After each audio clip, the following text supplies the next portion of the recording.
Hello, welcome to LMU Tri-State News. I'm Caitlyn Cline and thank you for joining us.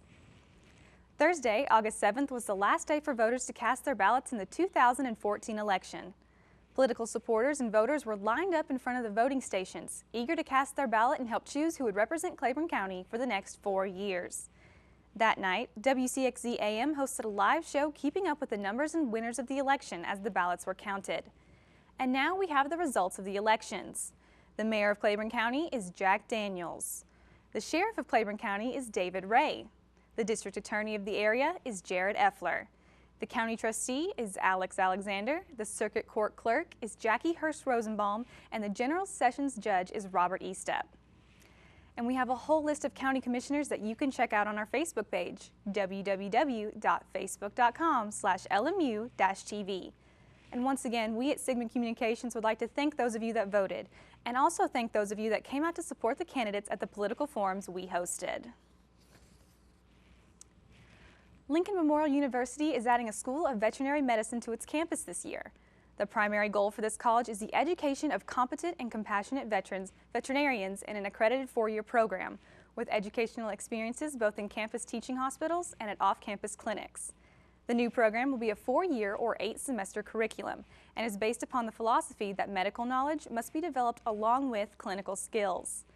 The hands-on experience will mostly be obtained at the location of the college's facilities, located about 12 miles from the main campus in Ewing, Virginia. The 1,000-acre farm provides more than enough space for students to learn about proper animal care. The new College of Veterinary Medicine will open on the same day as LMU main campus, and all students will begin classes on the same day. And speaking of starting classes, school all over the Tri-State area is back in session or close to starting. Most schools started with a half a day just to get back in the swing of things. Then the high schools, middle schools, and elementary schools began on August 11th with the students and teachers' first full day of classes in Claiborne County. In Virginia, Lee County schools are going to start on August 18th. And in Kentucky, Middlesboro students started their classes on August 6th, while other Bell County students will begin classes either August 25th or August 26th. And Lincoln Memorial University begins classes on Monday, August 18th, and the official move-in day on campus is scheduled for Saturday, August 16th. Good luck to all the students starting the new year. And the Tennessee Highway Patrol wants to remind you that with school starting again, school safety zones are also something drivers need to be aware of. The THP states that they will be paying very close attention to school zones, and they will definitely be pulling over drivers that are driving too fast or driving distracted in these areas. They also want to remind you that passing a school bus that is either loading or unloading children is against the law. And for any driver speeding through the zones or passing the buses, the THP says they could be fined up to $500. The Tennessee Highway Patrol asks that all drivers please be safe on the roads while children are going to and from school to avoid any serious injuries or accidents. Senator Mitch McConnell and Congressman Hal Rogers were in Bell County last Thursday during their Eastern Kentucky coal bus tour. The senator and congressman were at the Combs Group building in Pineville, Kentucky to promote keeping coal mining alive and keeping coal miners and those that work in or for the mines working. The senator states that it's a situation close to his heart and followed that by saying it's a situation that should be serious for the whole nation. Senator McConnell said that 40% of electricity comes from coal and then simply stated that coal keeps the lights on. And speaking of that, Pineville native and recent star Jimmy Rose was in attendance to support the senator and congressman's pro-coal stance. He even sang the song he wrote and performed on the hit TV show America's Got Talent, Coal Keeps the Lights On. Earlier this month, the city of Middlesboro held an event to honor local veterans. The event, called Serving Vets Appreciation Day, was organized last November after the Vietnam Memorial Moving Wall was set up in Middlesboro. Despite the less than perfect weather, dozens of people showed up to support the event and what it stood for. Local businesses set up tents to serve food and drinks, with all proceeds going to the Vets Serving Vets Fund. Even local artists took to the stage to entertain the crowd and honor the veterans in their own way. And at the end of the event, a rededication of the moving wall took place. 2 additional names were added, and the Middlesboro ROTC performed a ceremony in remembrance of those that served our country. And now we're going to hear from Adam Haley about what's going on in the world of sports right after these messages.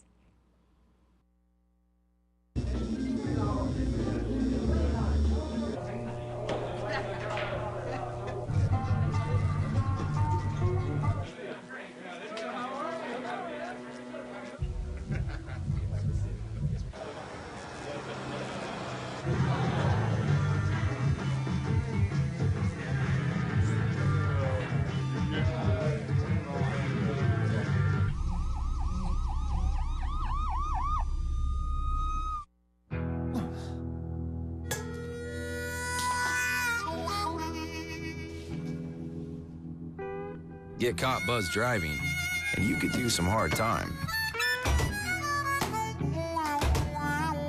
Craig, knock it off. Sorry, Mom. It could cost you around $10,000 in fines, legal fees, and increased insurance rates. And that could set you back a few years. Buzzed, busted, and broke. Because buzz driving is drunk driving. If you drive buzzed, it could cost you around $10,000. You'll face major legal fees, major fines, and steep insurance penalties. You could lose everything. Buzzed, busted, and broke. Because buzz driving is drunk driving. Looking for these? You drive buzzed. It could be one very expensive ride. First, you gotta make bail.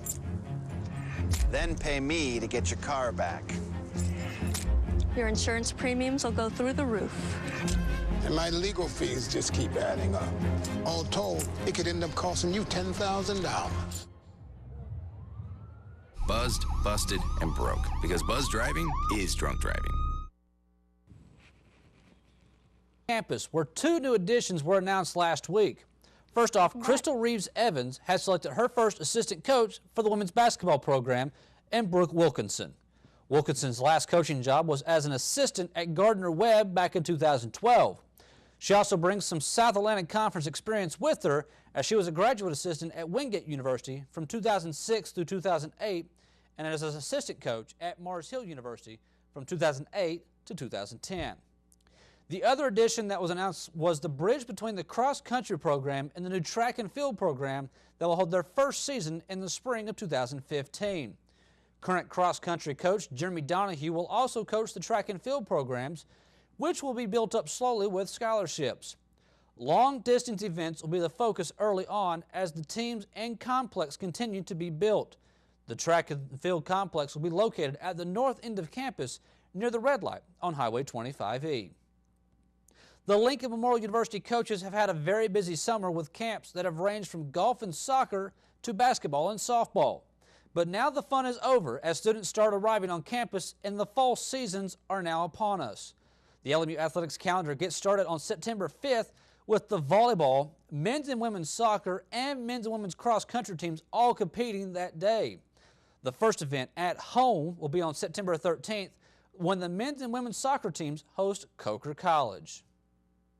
The Sprint Cup Series was in Watkins Glen, New York for the Cheez-It 355 on Sunday, but the race will be overshadowed by the events the night before at a local dirt track that would include Tony Stewart and Kevin Ward Jr. Ward Jr. and Stewart got into each other on the track, and Ward Jr. would get out of his car and walk towards Stewart's moving car, and before Stewart could swerve out of the way, his car hit Ward Jr. and threw him around 50 feet. Ward Jr. was pronounced dead later that night, and the next morning it was announced that Stewart had decided to skip the race at Watkins Glen out of respect to Ward Jr.'s family. On the track Sunday, Jeff Gordon started on the pole, and it didn't take long for him and Marcos Ambrose to show they had dominant cars all day. Gordon's car would eventually develop an electrical problem and force him to finish 34th. The race will be halted around the halfway point with the red flag after a vicious wreck that involved Ryan Newman and Michael McDowell that would actually take down part of the guardrail. At the end, it was Ambrose and A.J. Allmendinger fighting for the victory over 2 final restarts, and it was Allmendinger who passed Ambrose in turn 11 and held on for his first Sprint Cup victory and a spot in the chase that will start next month. The Sprint Cup will now move to Michigan next Sunday. Also, just a reminder that high school football starts next week, and our first game of the season here on LMU TV will be the Claiborne Bulldogs playing host to North Laurel, Kentucky. Now that's all for sports. Stay tuned for the Entertainment Report with Monique and Joseph coming up next here on LMU Tri-State News. If you drive buzzed, it could cost you around $10,000. You'll face major legal fees, major fines, and steep insurance penalties. You could lose everything. Buzzed, busted, and broke. Because buzz driving is drunk driving. Up, college is hard. Down, those books are heavy. My sport is football, but my passion is education. So every year I take promising high schoolers on a college tour to show them that higher education means a brighter future. My name is Nnamdi Asamoah. I don't just wear the shirt, I live it. You can be a reader, tutor, or mentor too. Take the pledge at liveunited.org/volunteer. Do you wear this?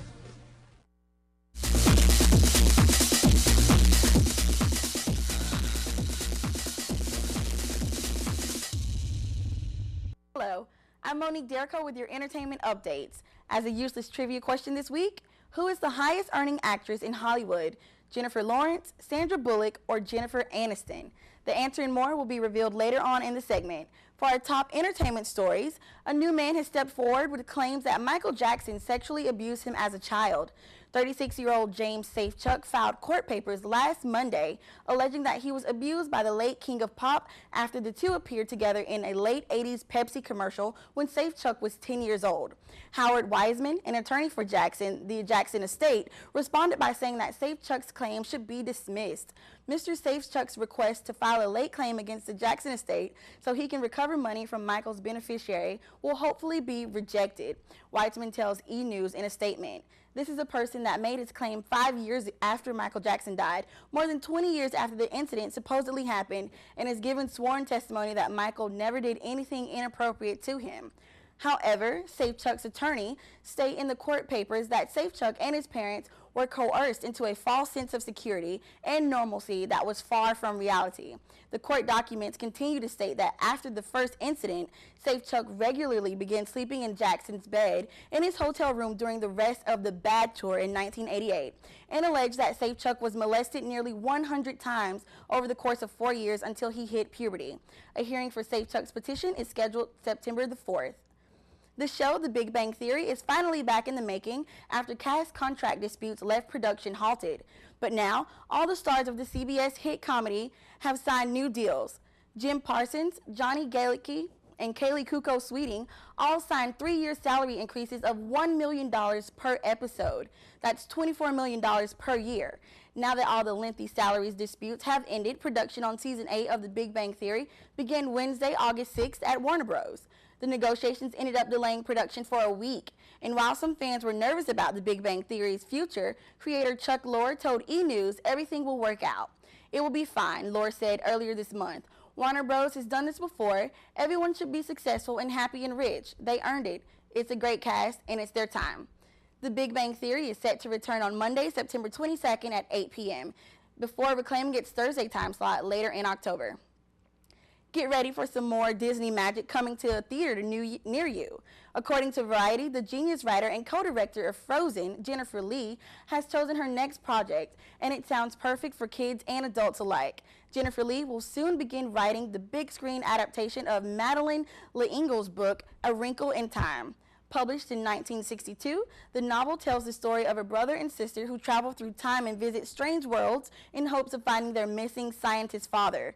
Disney executives were reportedly impressed with Lee's take on the project, which obviously emphasizes a strong female-driven narrative. Lee holds the title of the first female to direct a Disney animated feature. Frozen went on to become an Oscar winner and earn a whopping $1.3 billion at the box office. A director and release date for the upcoming project has yet to be announced. The Terminator himself, Arnold Schwarzenegger, has revealed the title for Paramount's upcoming 5th movie in the franchise, courtesy of an Instagram photo from the set. In the pic, the actor is shown in silhouette sitting in the director's chair with the name Terminator Genesis. Schwarzenegger thanked the cast and crew of the film for a fantastic shoot. It was challenging, it was fun, and it was rewarding. Schwarzenegger also tagged the Instagram account for the movie. His tweet linking to the photo was retweeted by Paramount's verified Twitter account, confirming that the Terminator is back. The Paramount reboot co-stars Emilia Clarke and Jason Clarke as Sarah and John Connor. The film is set to hit theaters on July 1st, 2015. Stay tuned after these short messages for Joseph Lewis as he reviews movies on the silver screen. I love kids. I'm responsible. Mama's coming, baby! You don't have to be perfect. to be a perfect parent. Hello, I'm Joseph Lewis, bringing you all the latest information in the world of movies. Tops at the box office last weekend included Teenage Mutant Ninja Turtles, which opened at #1 with $65 million. Coming in at second place was Guardians of the Galaxy, holding strong at #2 with $42 million and bringing its total domestic gross to a sizable $176 million after only 2 weeks. And rounding out the top 3 was newcomer Into the Storm, starting its run with $18 million. Coming to theaters this week is The Expendables 3, the latest installment in the action-adventure franchise in which Sylvester Stallone's Barney Ross finds himself in hot water following the return of Mel Gibson's Conrad Stonebanks, a merciless arms dealer who survived Ross's attempt to kill him. Stonebanks recruits his own group of mercenaries to face off against the original group of Expendables, most of whom come back for this film, and from there, shootouts, explosions, and all manner of physical violence ensue. The Expendables 3 opens this Friday, August 15th.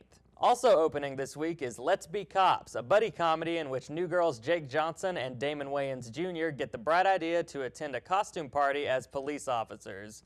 After realizing their get-ups are convincing enough to fool pretty much any civilian, the boys hit the streets of Los Angeles as policemen and quickly discover that being a cop has less to do with the uniform and more to do with simply staying alive. Let's Be Cops opens this Wednesday, August 13th. Lastly, being released this week is The Giver, an adaptation of the popular science fiction novel by Lois Lowry. Brenton Thwaites stars as Jonas, a young man living in a perfect world without pain or conflict of any kind, and in which every member of society has a specific role to play. On his 16th birthday, Jonas is chosen to be the receiver of memory, and discovering the truth behind his society's ostensible perfection may have damaging long-term results. Jeff Bridges, Meryl Streep, Alexander Skarsgård, Katie Holmes, and Taylor Swift fill out the impressive supporting cast. The Giver can be seen in theaters this Friday. Now playing in theaters is Teenage Mutant Ninja Turtles, the latest adaptation of the popular comic book series in which Leonardo, Raphael, Michelangelo, and Donatello return to the big screen for the first time in nearly a decade. Megan Fox stars as plucky news reporter April O'Neil, who after witnessing crimes committed by the mysterious Foot Clan goes searching the subways and back alleys of New York hoping to find a good lead. She gets more than she was expecting, however, as she not only re-encounters the Clan but also meets their rivals, 4 giant butt-kicking turtles. After joining forces with them, she quickly finds herself in a life-or-death battle to save the city from the Foot Clan's villainous leader, Shredder. This plot should sound pretty familiar to fans of the source material or the original movies from the 90s, but the way in which it's presented is notably different. Although Teenage Mutant Ninja Turtles was directed by Jonathan Liebsman, it was co-produced by Michael Bay, and his influence is all over this film, from the overblown lighting to the garish orange and blue tint that seems to be present in every scene, to the juvenile sense of humor, to the inappropriate and honestly kind of creepy objectification of the female lead, coming from both the Turtles and O'Neill's co-worker, a cocky newsman played by Will Arnett. For a movie directed primarily at children, Ninja Turtles is heavy on adult humor and innuendo in ways that feel out of place, often stopping the movie dead in its tracks at important moments. When O'Neill meets the Turtles for the first time, alone on a rooftop, it's impossible not to feel just the tiniest bit uncomfortable watching these 4 giant hulking brutes surrounding the waif-like fox. If this had been a different kind of movie, it wouldn't be hard to imagine that scene going in a totally different and considerably more disturbing direction. It doesn't help that Fox's acting skills haven't really improved since the first Transformers, making her looks essentially the only positive she brings to the film. Ninja Turtles does have some decent action scattered throughout, and if anything, director Liebsman's sense of geography and pacing is far superior to any of the similar sequences in the Transformers franchise, to which this film owes a large and obvious debt. The CGI is less impressive, making the Turtles and their rodent mentor Splinter look like something out of Tim Burton's Nightmares, and the way Shredder is visualized is disappointingly generic. However, it's on the script level where the film fails the most, taking key aspects of the mythology in new but cliched directions and underdeveloping its characters at every turn. It's easy to forget that the original 1990 film placed more emphasis on spending time getting to know O'Neill and the Turtles rather than delving into a complicated plot, a decision which made that film a success on certain levels. And while this new Teenage Mutant Ninja Turtles may provide some nice eye candy for the kids, it constantly steps on its own toes in terms of the writing, the humor, and the overall mythology. Until a better director or better writers get involved, it may be best for these turtles to remain in the sewers. That's all for this week in the world of movies. I'm Joseph Lewis, and we'll be back after these messages. I joined the National Guard and never thought I'd be saving lives. I put on the uniform and I have a whole new outlook on life. Country, community, family. That's what matters most to me. If that matters to you, go to 1-800-GO-GUARD.com. In local entertainment, Shakespeare on the Square has started in Knoxville. It's an annual event where 2 of William Shakespeare's plays are featured on a rotating nightly schedule in the heart of downtown Knoxville Market Square. This year's plays, Much Ado About Nothing and Titus Andronicus, will be presented. All you need is a blanket or a lawn chair for these performances. The shows start at 7 p.m. nightly. For show dates and directions, visit TennesseeStage.com. This Thursday, the Lakeside Concert Series is continuing in Johnson City, Tennessee. Held at the Winged Deer Park at the Lakefront Amphitheater, this concert takes place from 7 to 9 p.m. and admission is free. Playing this upcoming show is the Kids Our Age Band. For more information and directions, call 423-283-5815 or visit johnsoncitytn.org/upcoming events. Have you made your guess on who the highest earning actress in Hollywood is? It's not Jennifer Lawrence. It's not Jennifer Aniston. The highest earning actress in Hollywood is Sandra Bullock, with a whopping $51 million salary last year. Bullock co-hosts in last summer's hit comedy, The Heat, and she earned an Academy Award nomination for her role in Gravity. Last year, Jennifer Lawrence, meanwhile, earned $34 million, and Jennifer Aniston finished in 3rd place with $31 million.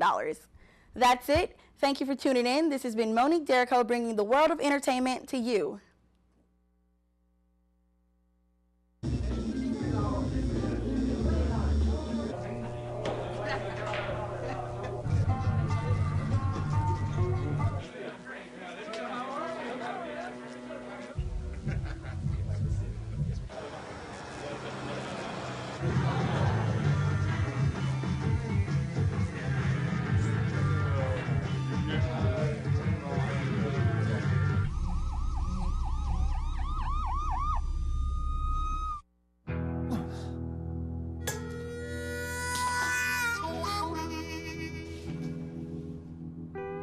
Get caught buzzed driving, and you could do some hard time. Craig, knock it off. Sorry, Mom. It could cost you around $10,000 in fines, legal fees, and increased insurance rates. And that could set you back a few years. Buzzed, busted, and broke. Because buzzed driving is drunk driving.